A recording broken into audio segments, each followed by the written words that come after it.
Bonjour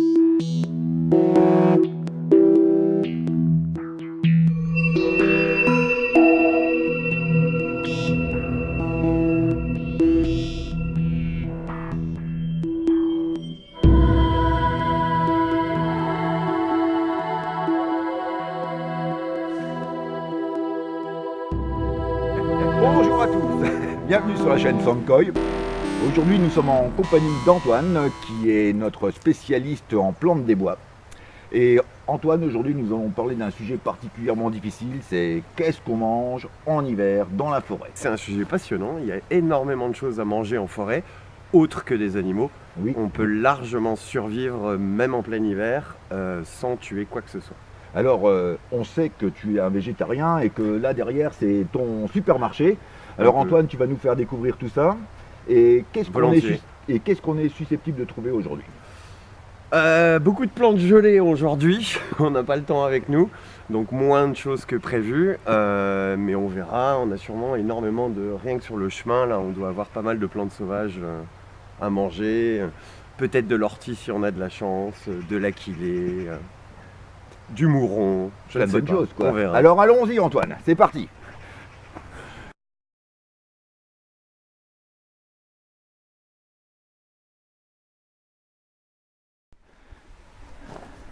Donc Antoine, ici nous avons un cynorhodon, c'est gelé, donc ça se mange pas. Mais si. Mais si. Mais si, dit-il. Comment tu vas manger ça Antoine? Alors déjà, attends, t'es là toi? Ah ouais, je suis là. Ah, je suis là. Le petit cynorhodon, on va réchauffer un peu. On appelle ça le gratte-cul en français. Le cynorhodon en fait c'est simplement le fruit de l'églantier, c'est-à-dire du rosier sauvage. Donc ils peuvent se manger crus. Ils sont hyper chargés en vitamine C, c'est un truc de dingue. Par contre, dedans, ça s'appelle pas gratte-cul pour rien, il y a des poils urticants. D'accord. Donc dans l'idée, c'est quand même vachement mieux de les enlever. On peut les manger, mais alors c'est un coup à avoir des intestins quand même pas mal irrités. Ils sont frais, c'est-à-dire qu'ils sont durs, bien rouges, bien mûrs, quoi. S'ils sont verts, forcément, c'est pas pour nous. Quand ils sont mûrs, rouges, donc s'ils sont frais, on peut les manger, en faire de la confiture, etc. C'est un boulot dingue parce qu'il faut les ouvrir pour enlever tous les petits poils, toutes les graines. Quand ils sont blettes, c'est-à-dire une fois qu'ils ont pris un coup de gel, ils deviennent tout mous. Ouais. Et là, on a une vraie confiture naturelle. Et c'est fameux. C'est assez délicieux, c'est très peu sucré, assez acidulé, bourré de vitamine C. Il y a juste une petite technique toute simple pour pouvoir le manger directement sur place. En fait, quand il est blette, donc on voit là, c'est l'ancienne fleur qui a séché. De l'autre côté où il y avait la tige, on enlève la tige, ça je l'ai déjà fait.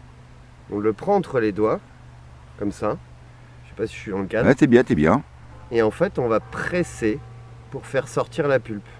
En tenant bien avec le pouce et l'index pour empêcher les graines de sortir. Alors là, j'en ai encore une bonne partie de gelée. Donc tout ne sort pas, mais on voit là, il y a de la confiture qui sort, extrêmement collante. Et qui a un goût bien acidulé et qui est très très chargé en vitamine C.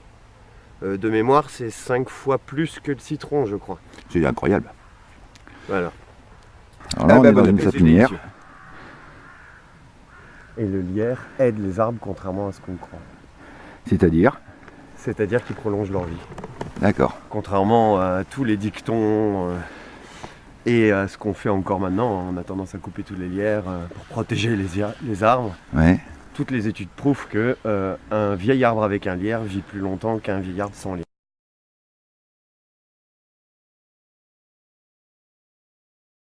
Alors je vois que tu as une petite bardane sur ton bonnet. C'est vrai? Ouais, là, t'as là. Excellent. Alors on va pouvoir le montrer. Du coup, On va pouvoir la montrer. Donc c'est l'inventeur du scratch.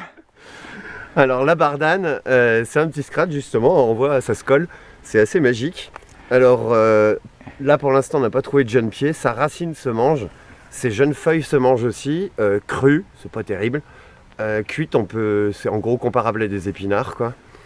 Et donc le fruit est assez génial, c'est la personne qui a inventé le scratch dont je me rappelle plus le nom, en fait c'est inspiré de la bardane, on voit les poils du fruit, sur chaque poil en fait il y a un petit crochet qui va donc s'accrocher en fait aux poils des animaux qui se baladent en forêt. Là, ça s'accroche très facilement aux vêtements en fait. T'es où? Ouais, effectivement, ouais. Ça s'accroche très facilement aux vêtements et en séchant, ça va s'ouvrir et dedans on a toutes les graines.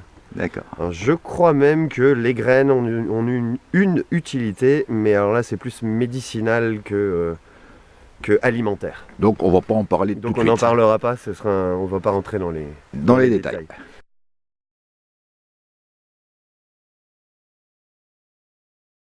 Sinon là j'ai une petite branche de sapin. On Oui. parle du sapin ici. Oui. Pin, sapin, épicéa, etc. À vrai dire, on s'en fiche. Tous les conifères sont comestibles. Il y a juste une exception, et là il faut pas se planter, c'est l'if qui est mortel. C'est assez facile à reconnaître l'if. Il a des épines déjà assez grosses, peu piquantes, pas piquantes du tout même, et il n'a pas de stomate à la face inférieure. C'est-à-dire, ici on distingue peut-être, en fait c'est des, là on voit pas parce que c'est pas du sapin en fait, c'est des pins noirs a priori. J'y connais pas grand chose, pas besoin de savoir les reconnaître en fait. Ouais. Alors là c'est pas la bonne période, hein. Dans quelques semaines on pourra même manger les bourgeons, faire des sirops, etc., etc. Mais même avec des vieilles branches, on peut en faire des infusions toutes bêtes, c'est-à-dire dans de l'eau chaude, hein, on fait bouillir dans de l'eau chaude. Ça va aider à respirer, ça va nous apporter quand même pas mal de minéraux et de choses très intéressantes. Alors on va prendre le bout des branches, je pense. Le plus jeune possible, mais voilà, même si on prend les épines comme ça, hein. D'accord.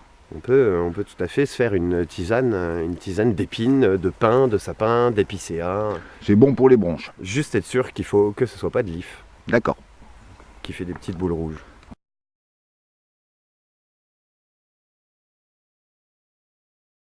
Alors, le chardon, mal aimé en France, c'est une plante assez fantastique. Tout est bon dans le chardon. De la racine aux graines, on peut strictement tout manger. Le problème, c'est forcément les épines qu'il va falloir enlever et qui ont tendance à passer à travers énormément de types de gants.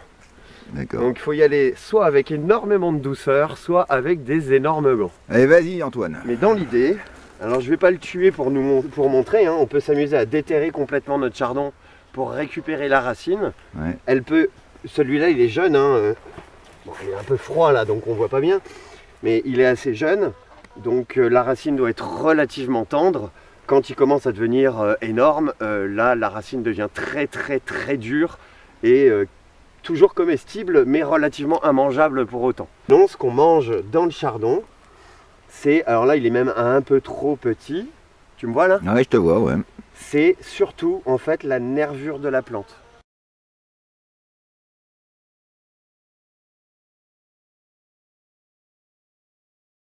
Je disais, on a quand même pas mal à bouffer sur un vrai chardon, si on s'amuse à récupérer uniquement la nervure centrale, quoi. Voilà, donc tu l'épluches. Donc il faut l'éplucher, il faut pouvoir poser, hein, ouais, d'accord.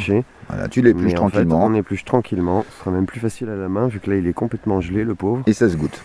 Et en fait on peut manger l'intérieur de la tige sans aucun souci. D'accord. Là il est un peu dur. On voit il est tout filandreux. Donc on parle bien de survie, hein. Ouais. Là gustativement parlant, c'est pas bon. Ça demande de bien mâcher. Là c'est comme ça qu'il faut les manger, quoi. D'accord, ça c'est donc un chardon bon à manger. Ouais. Voilà, on voit bien, il est tout jeune, hein. Bon, tout jeune. Il a 1 an, quoi. Ouais, voilà. Hein. On en fera une bonne salade.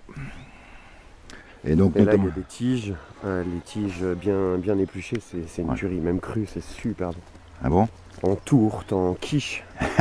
Ah la vache. Je vois que monsieur est gourmet. Avec de l'ortie. Les sapins acidifient le sol, tuent la plupart de la vie du sol, tu vois.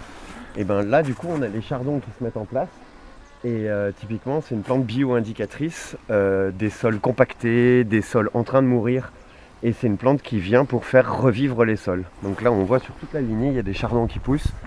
Et dans l'idée, si on les laisse faire, eh ben, ils vont décompacter le sol, ils vont enlever les excès de certains métaux, etc., etc. Et quand ils auront fait leur travail, eh ben, les chardons vont disparaître d'eux-mêmes de cette parcelle, quoi. Mais je crains bien qu'on leur laisse pas le temps.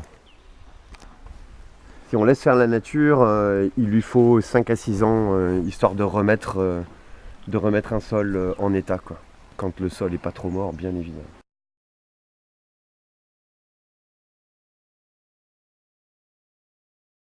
Alors là, on est devant un bosquet d'une plante que tout le monde connaît, tout le monde reconnaît, c'est la ronce. La ronce, elle est vraiment fantastique. Déjà pour plein de raisons écologiques dont on ne va pas parler maintenant. On est dans le cas de la survie, on peut tout à fait manger la ronce. Alors là, on n'est pas dans les meilleures conditions. On mange les feuilles. Bien entendu, on mange les fruits, hein, tout le monde connaît les fruits de la ronce. Les feuilles sont très chargées en vitamine C aussi, en mucilage. C'est un excellent remède contre les états grippaux, des choses comme ça. Alors évidemment, les vieilles feuilles comme ça sont juste immangeables parce que très dures. Il faut bien sûr manger des petites feuilles, les jeunes. Alors là, on est dans les mauvaises périodes, toujours, hein, je répète, mais dans quelques semaines, on va avoir les bourgeons qui éclatent. On dit qu'ils débourrent. Là, on peut les manger. D'accord. Alors attention, j'ai dit que c'était très bon à manger. C'est assez immonde au goût. D'accord. C'est très amer et hyper astringent. C'est-à-dire qu'on a l'impression que, je sais pas, ça assèche la bouche, quoi. Mais c'est une plante médicinale aussi, enfin, c'est assez excellent.